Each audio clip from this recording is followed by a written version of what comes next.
Thomas Green here with Ethical Marketing Service. On the podcast today, we have Joseph Wilkins. Joseph, welcome. Thank you. It's good to be here. Good to have you. Would you like to take a moment and tell the audience a little bit about yourself and what you do?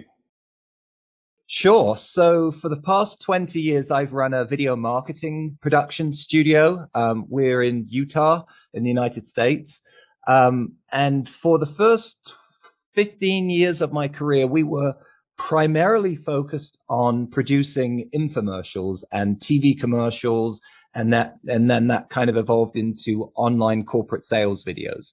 So my very first project was the Little Giant Ladder infomercial that was hugely successful, did over $200 million in sales from that one infomercial. I always like to qualify that statement by saying that was my very first project and I knew very little. And so our company was one of three companies that helped to produce that show. But that kind of gave me a taste of the power of using video to sell a product. And so for the next, 10, 15 years, we did many, many infomercials. We also did a lot of short form television commercials and then corporate sales videos. We've worked for some of the world's largest brands. For about 7 years, we did all of, well, not all, but many of Chevrolet's regional TV commercials. We've done over 50 marketing videos for Google, LinkedIn, Chevrolet, Goldman Sachs, McDonald's. And so, we've worked with big agencies that have very high expectations, but at the same time, we're also working with very small startups to help them promote their products and services online. The problem is, you and I'm assuming, we just don't watch television the way we did 20 years ago, if at all.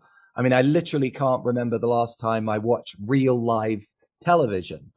And so because of that, infomercials and TV commercials, the results just started going down and down and down, whereas the clients were paying the same amount of money for production and even for the broadcast time with a much smaller audience watching. And so they started saying to us, how do we get back to the glory days? How do we get back to those returns that we were getting with those formats? And we really started to look and introspectively look at our business and saying, we're going to die if we don't figure out a way to get higher returns for our clients. And so about 4 years ago is really when we made a huge switch from our traditional, what I would call straight, serious, even boring advertising that we were producing. And we started to look at what companies like the Harmon Brothers were doing with their, Squatty Potty, Poopery, Purple Mattress, Fiberfix, those viral style videos that have tens of millions of views. And so we started to really try to figure out what were they doing? How were they doing it? Because essentially what they were doing was disrupting the marketplace. They were creating content that looked totally different than what everyone else was doing. And the funny thing is, for the first 15 years, when the phone would ring and a customer would say, hey, we've seen this really funny video online, we want to do something like that, I would literally say, sorry, we don't do funny. Go find someone else, because I didn't have the team around me to do it. And the worst thing you can do is try to be funny when you're really not. I mean, that's worse than being boring, is being silly and, off brand and not respecting the viewer's intelligence. And so about 4 years ago, I went out and made a conscious effort to recruit a team that really was very clever at writing. And around that same time, Harmon Brothers, who, for those of you that don't know, if you're in marketing and don't know who Harmon Brothers is, I'm surprised, but Harmon Brothers opened up, they're the world's most successful producer of these types of funny viral style sales videos. Like I said, the Squatty Potty, Poopery, Purple Mattress. They opened something called Harmon Brothers University. And so we invested a whole bunch of money in going through their mentorship programs. And since switching over, in the first 10, 15 years, our most viral or successful video on YouTube was 100,000 views. Our very first campaign after going through the Harmon Brothers training, we did a few videos on the campaign, but total campaign views was 7 million views. So we knew that we were onto something. And fast forwarding to today, we're currently about to produce our third video. So the first two videos for our latest client, which is True Earth Eco Strips, has over 60 million views. Now, views just for the sake of views aren't, that doesn't pay the mortgage, but they've generated millions of dollars in sales from those campaigns. In fact, in the first 4 hours of launching their first video that we produced for them, the co-founder told me that they more than paid for all of the production costs to produce that campaign. So extremely profitable and orders of magnitude more effective than our traditional historic sales, benefit driven, let me show you the product, let me give you an offer, and that's about it. These kinds of videos just resonate on a whole different level. Well, thank you for the introduction. I think it's enough to know what you do. The thing that you picked up on is actually one of my questions, which is around people who perhaps, you spoke before we started recording about the fact that the ROI on funny videos is significantly higher than any other type of video, or tends to be. And I think the attempt at being funny can be catastrophic. What have you got to share around that particular topic of what people do when they attempt to be funny? Yeah, so we actually have a free ebook that you can download and go into a lot more detail on this than we have time on this podcast. Or I actually run my own podcast called How to Make a Video Go Viral. So you can check those out for more information. But I go through in this free ebook, I go through 8 steps that any business can follow to put these principles into action and try to do it yourself, or hire local people to do it for you. But the step that you're referring to is actually step 4, which is adding comedy to your script. Now, you can't just say, let's be funny. You have to start with a story. You have to start by brainstorming a whole bunch of different ideas, and then writing out what your marketing points are. You got to create what I call the skeleton of your story before you really flesh it out with the comedy and all of the specifics of the script.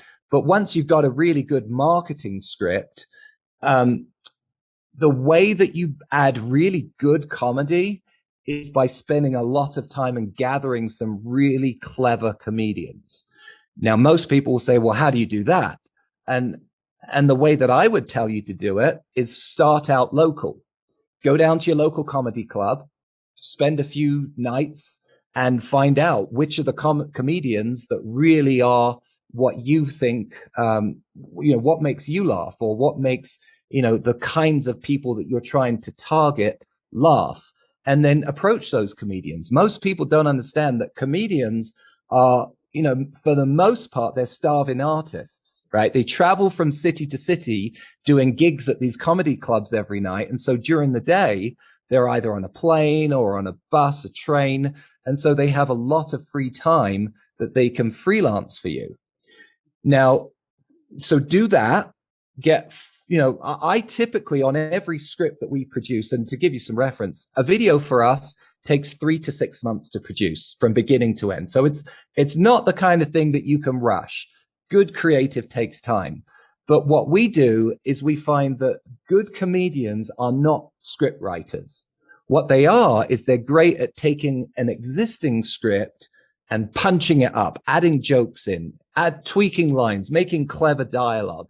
It's a completely different mindset. So I typically tell people, you need 3 kinds of writers. You need a marketing copywriter to say, here are the 5 key selling points that we need to make sure we include in this video.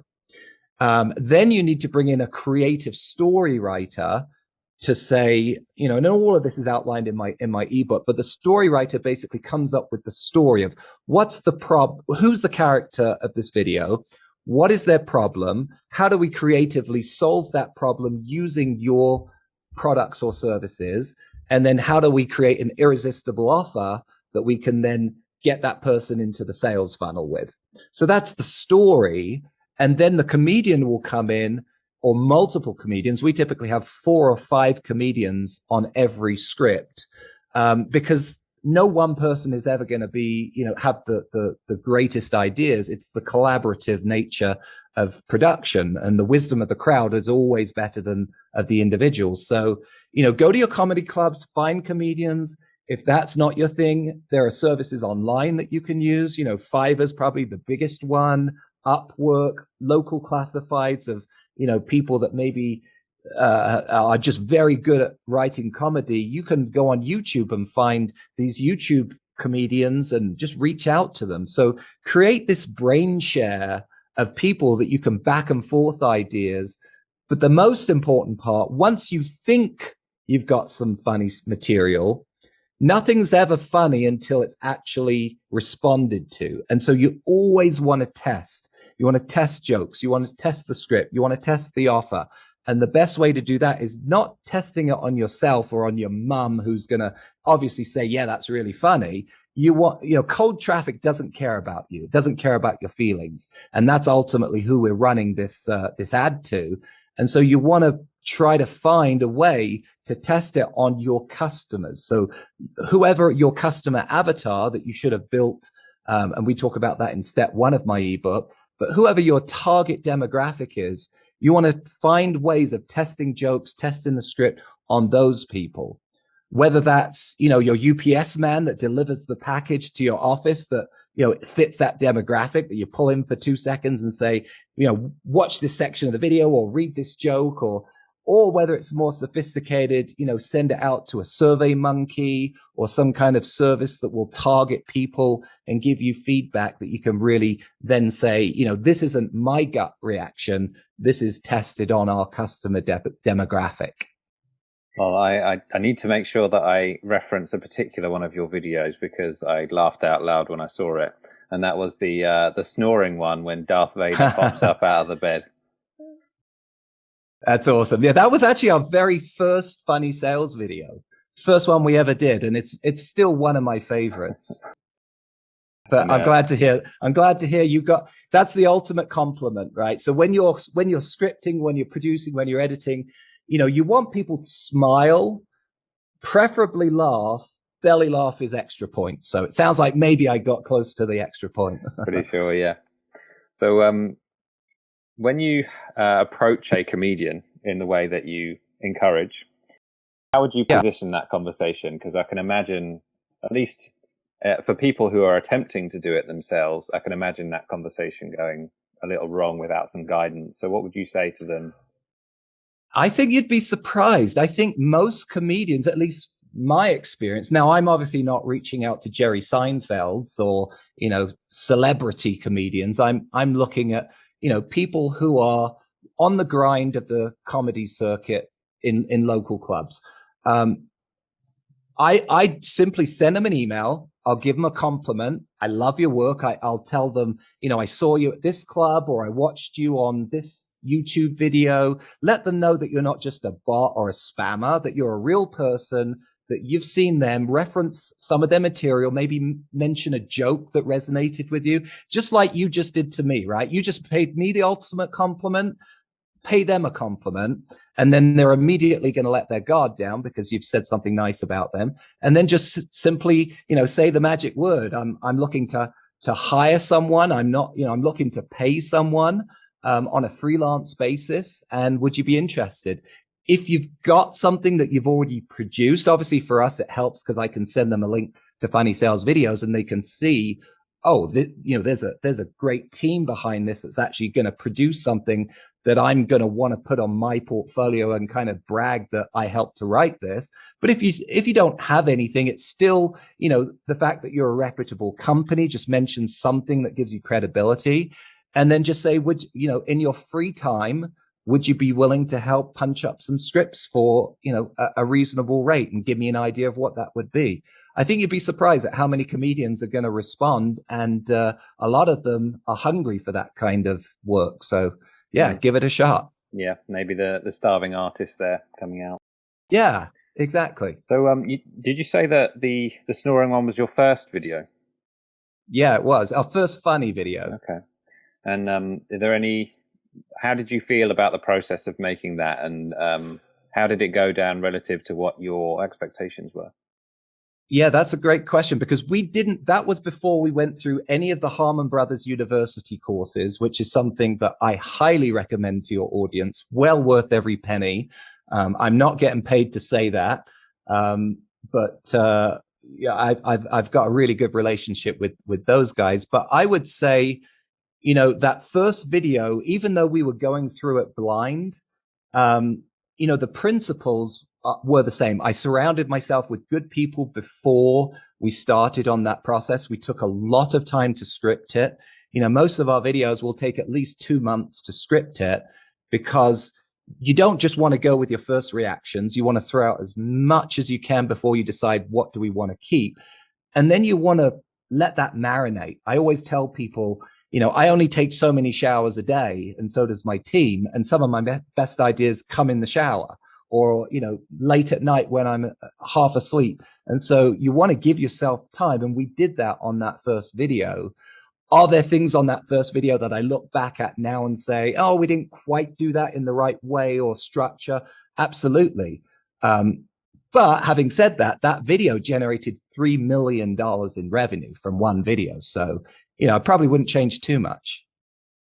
Are there any, coming back to the numbers, you said that one video, I think, is one video up to 60 million now. Is that right? So it's a campaign of 2 videos. It's the same characters in 2 videos. Between them, they have 60. I think it's actually closer to 70 million between the 2 of them. We just shot the 3rd one last week. So hopefully that'll push us over 100. Is that the goal? Oh, yes. Always the goal. Next big milestone. What would you say is the reason why that video did so well? Or the videos? Okay, so this is probably a good opportunity for me to pull the curtain back in case people are thinking these are viral videos that organically have this many views. That couldn't be further from the truth. The way that you get a video, and this is what I talk about in my podcast, How to Make a Video Go Viral. I start out every episode with a disclaimer that you're not actually trying to get it to go organically viral. What you're trying to do is you're trying to create a vending machine, if you can imagine, full of $100 bills that cost $20 to use. So if there was an unlimited supply of $100 bills, how many times would you want to put that $20 in the machine? Well, that's exactly what these videos are, right? So it's not just the video, but it's the back-end sales funnel that will convert that viewer into a sale. But that whole process is like the vending machine. But you can't just put a video out and sit back and wait. You have to fuel the video with paid ads. So that video is put on YouTube or on Facebook or on Instagram or whatever your platform is.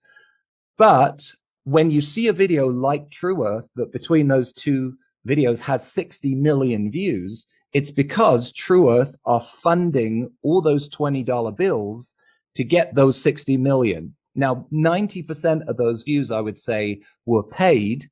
10% is still organic from the shares and from the additional, juice that the algorithms will give you for seeing how popular that video has been. But, True Earth definitely has a decent budget that they're continually spending every month on marketing.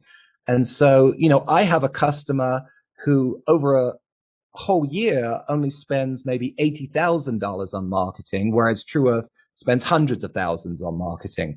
But that same customer has doubled their sales year over year on that much smaller budget. And, their growth has been manageable. They couldn't handle the kind of growth that a 60 million view video would bring them. So the answer is you got to have 3 things. You got to have a great video. And the reason why I think that video particularly resonated so much with their audience is because we nailed the casting. Talitha Hanks, who was the lady that was the actress in that video, she did such a good job of relating to their target audience, their demographic.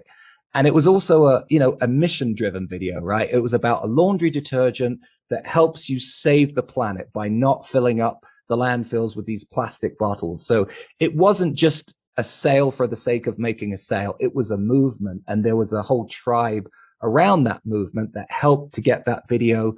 We had a lot of influencers sharing it. We had a lot of, I think we have 50,000 shares organically, which just helps everything to grow. but there's a lot of factors that went into the success of the video, but ultimately it was great creative, a great back end sales funnel, and then a client who understood that they had to spend money to get money back in return.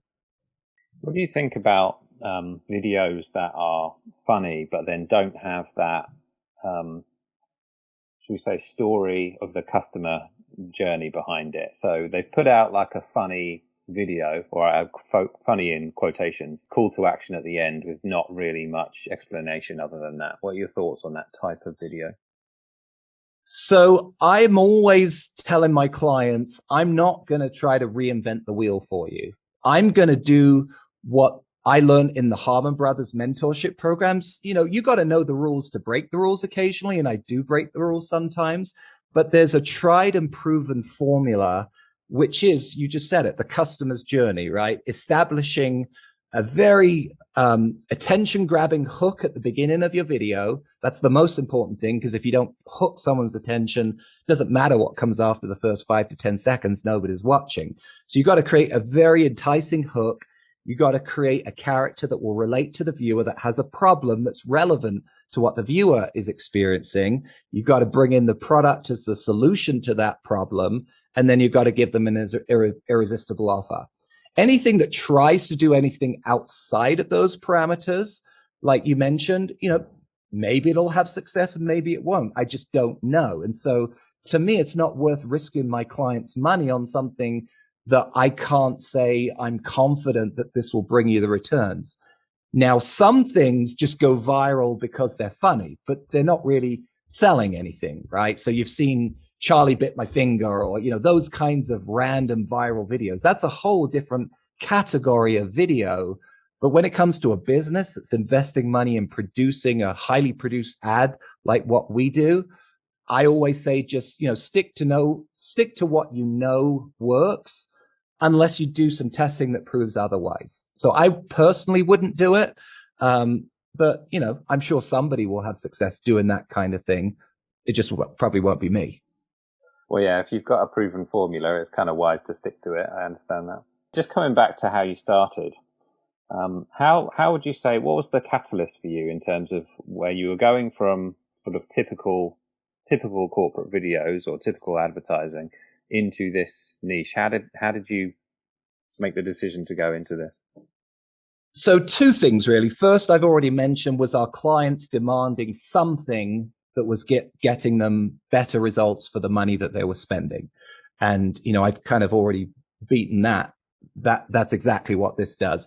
The other thing was seeing, my business is a pretty small business. We run very, very lean. I have a crew of people that pretty much just work when we have big shoots, and the rest of the time, most of my team are freelancers and the majority of my team are writers that I've never met. A lot of them live outside of the state, outside of the country. And so when I saw what the Harmon Brothers and other companies were doing, and then I found out what they were charging, with my experience, I knew that there was a way that we could fill a gap, which was, I've never, nor would I say that our stuff is better or even on par with what they're doing. But my clients have told us that we're pretty darn close, but our pricing is, much, much lower. And so I knew that there was a gap there, that if we figured out the secret formula, that we could fit. And so that's pretty much what we do. We position ourselves as, we're not cheap. I mean, we're producing a video that takes 3 to 6 months, that has, 10 to 20 people working on it. So you can figure out that that's not going to be a few $100s, but, we're not $1 million for a video like some of our competitors are. So that's really when I decided, there's in any business, that's the magic formula, right? Is figuring out where is there a gap in the market and how can you fill it? And we've done, extremely well over the past 3-4 years. We're busier than we've ever been, and have a short waiting list right now of clients that are wanting to work with us. I have seen some people who they're kind of, they say, like, I've got this video, so that, like, I've produced one already. How do I make it go viral? It kind of makes me think cart before the horse, but what do you think about that particular Well, first of all, I would say, do you have the video? Because the worst thing that you can do is spend a whole bunch of money on a video. Let's say, just use some round numbers, right? If you've got $100,000 of media spend that you're going to spend on a video that cost you $5,000 to make, it's probably that doesn't make any sense, right? You really need to start by investing some money in getting the right video.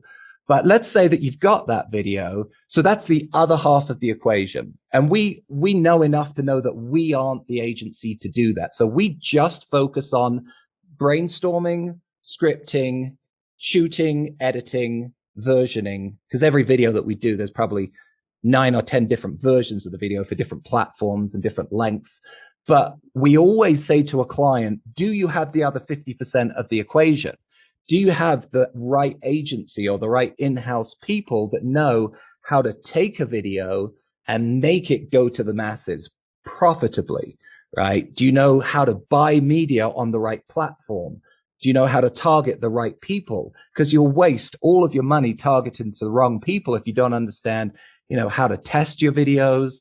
For example, most of our videos, when the client budget allows, we'll produce 3 completely different openings. So it's the same video with the different first 5 to 10 seconds, because we'll then test that. We call it a hook. We'll test that hook with a small budget on each of them before we open the floodgates and spend all of our money on the winning hook. And so there's all these other things that our agencies that we partner with need to know and need to be proficient in. And then obviously, the whole art of how to take that click to a sales page that's going to upsell them, add on products, cross-sell them, and ultimately convert them, get their credit card and process the sale. So that's a long way of saying, if a company's got a video that really is ready to go, they just need to align themselves with a team who knows how to do that well. I'm interested to know how your business has changed, if it's changed as a result of lockdown. Our business has skyrocketed because of lockdown. And I know it's terrible to say that because so many people are hurting around the world financially and other ways. But I think the advent of COVID has made businesses realize that they need to reinvent the way that they find customers. And, gone are trade shows, gone is retail, gone is to some degree, word of mouth, because people aren't interacting the way that they used to. And it was just a perfect time for customers to say, we need to figure out how to market our products and services online in a digital space. And so we've had just so much more business because companies are realizing that what we do is exactly what they need to do to pivot, the digital pivot. You've heard that phrase. It plays perfectly into what we do. On the other side, from a human resource point of view, we no longer gather quite as much. We used to gather for brainstorms and for, we obviously still gather for shoots, but we do this. We do Zoom, we do online collaborative documents. So in that way, we've shifted from a creative collaborative space, but I don't really think we've lost anything in doing that. Did you consider any kind of remote creative content, like rather than using the studio? Did you consider using any creative ideas in that way? Well, if you watch our videos, most of our videos, we don't actually use our studio. Most of our videos are in an on-set location because we're trying to connect, let's use True Earth, the laundry video, for example. It's a woman in her home talking about how she does her laundry. That doesn't make sense to shoot in a studio. It makes more sense to shoot it at home. You want to mirror as much as possible what your customer avatar looks like, where they are, and the situations that they find themselves in. As a side note, you want to make that a little bit more aspirational. So, you want to cast slightly better looking actors and actresses than your customer avatar. You want to put them in slightly nicer homes than your customer avatar. You don't want to go over the top, but you want to kind of flatter them and make them feel like their life is a little bit better than it really is. So that's why we film most if not all. I'm trying to think of any of the videos that we've shot here in our studio lately. One that we're still editing, we actually did film in our studio because we built a game show set. That one's going to be launched soon. But yeah, it really hasn't changed that much because most of our stuff we film on location. And have you got an opinion on length? Speak to some people who say that, you know, if it's interesting enough, people will watch it regardless of length. And then others who say, you know, it should only be a certain length, otherwise people will lose interest. Yes, I have very strong feelings on it. So the Harmon brothers say a video should be as long as it needs to be to deliver all of the points that it needs to capture a sale, and not a minute shorter. And so I'm 100% of the opinion that people don't stop watching videos because they're too long. They stop watching because they get bored. So my goal is to hook you in that first 5 to 10 seconds and then give you a little bit of selling copy, then hook you again, give you a little bit of selling copy, hook you again. So basically most of my videos are around 3, sometimes 4 minutes long, and that's on the long side.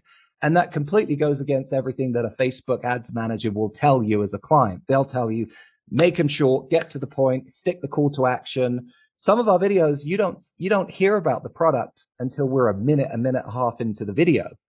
But we've tested shorter versions versus longer versions. And the longer version always outperforms the shorter version because we're establishing so much connection with the audience with story-based, entertainment-based marketing. So once we get to that product where we're actually introducing the product, you've already built that relationship with the character. You already trust them more than if they had to come out in the first 5 to 10 seconds and say, buy my product.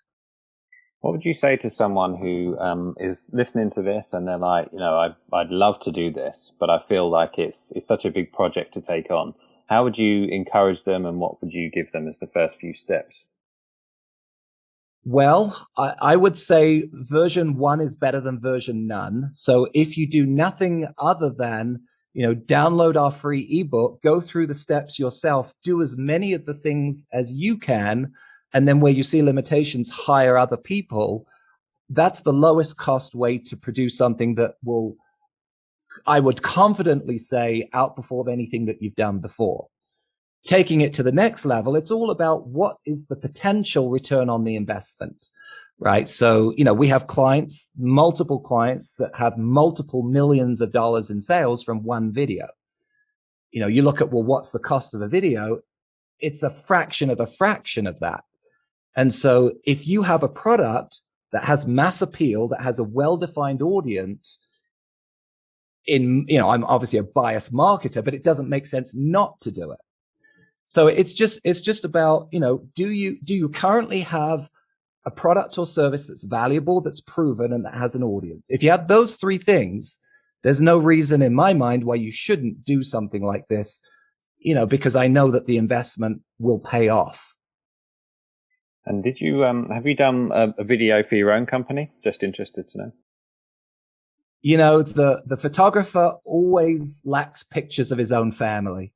I grew up in a house where my dad was a photographer, one of the world's best photographers. He was the Queen of once photographed the Queen of England, the Rolling Stones, Beatles, Jimi Hendrix. Anyway, we never had pictures of our family hanging up in our home. We always have, you know, these celebrities he had in his studio. But anyway, my point is, no, we need to do that, but we never get time because we're so busy with other clients. Yeah, well, good problem to have, right? If you're too busy with existing clients. It is. I guess the only thing I will say is you know, in starting the podcast, How to Make a Video Go Viral, we have a YouTube channel with it as well, where we, you know, film the interviews and the podcast. So I guess that is videos for our own use. A lot of them is where we interview our clients and they tell their stories of how they went from, I don't know if this is right for me to, hey, I've doubled, tripled my sales and here's how I did it. Have you got any goals for your business? Sure, many. My short-term goal we've already touched on. I want my first 100 million view video. That's my short-term goal. My long-term goal is really simply to connect with brands that are improving the world. After 20 years of doing infomercials and TV commercials, some of them for products that may have been slightly questionably impacting people positively. I always love to connect with brands that are doing good in the world, whether that's brands like True Earth that are helping to save the planet from waste, or Case, another company that we did a video for that is trying to help the planet, to just products that genuinely help people. I think that our kind of marketing approach, it's just so much better when there's a real cause and a mission behind it. And so, aligning with companies like that is my long-term goal. And do you have an exit strategy at all? I don't. I'm asked that a lot. I love what I do too much. I couldn't imagine myself retiring. I couldn't imagine not doing what I do, because it's so much fun and it fulfills me creatively. I don't know how long I'll be able to continue doing it, but as long as I have a senile mind, I think I'll be doing this for the rest of my life. Well, that's a great answer. I particularly like that one. Have you got anything that you think is valuable that we haven't talked about today that you'd like to share? Gosh. The one thing, I guess, echoing back to what I said before, one of the things I love about what the Harmon brothers teach is nothing sells better than the truth. So think about that in your business. How is what you're doing, can it fit into that mold, right? And if it doesn't, figure out how to make it fit. Because nothing, in this day and age of social proof where, reviews and nothing really can be hidden anymore. In the days of producing TV commercials and infomercials, there were times when, we were creating product videos and demonstration videos, and, products kind of work. But these days, if a product doesn't do what you say it does, immediately it's all over online, and you really can't hide from that anymore. And so, if nothing sells better than the truth, and figure out how to make your product or service genuinely beneficial to your customers if it's not already. Great point. Joseph Wilkins, where is the best place for people to find you? So I'm pretty active on LinkedIn. That's probably the best way to contact me if you want to chat. Joseph Wilkins, just look me up, funnysalesvideos.com. The other place, my weekly podcast, How to Make a Video Go Viral. You can find it on all the standard podcast platforms. And then finally, if you're interested in chatting with us about producing a video for your company, just go to funnysalesvideos.com and fill out the form at the bottom of the page. Well, as a side note for anyone watching, just for entertainment value alone, I think the videos are worth watching. I'll put some of those in the link in the description, because I think I did have a little bit more fun preparing for this interview compared to others. That makes me happy. Good. All right. Well, thank you very much for the value you provided today. Pleasure, Thomas. Thank you so much for the opportunity.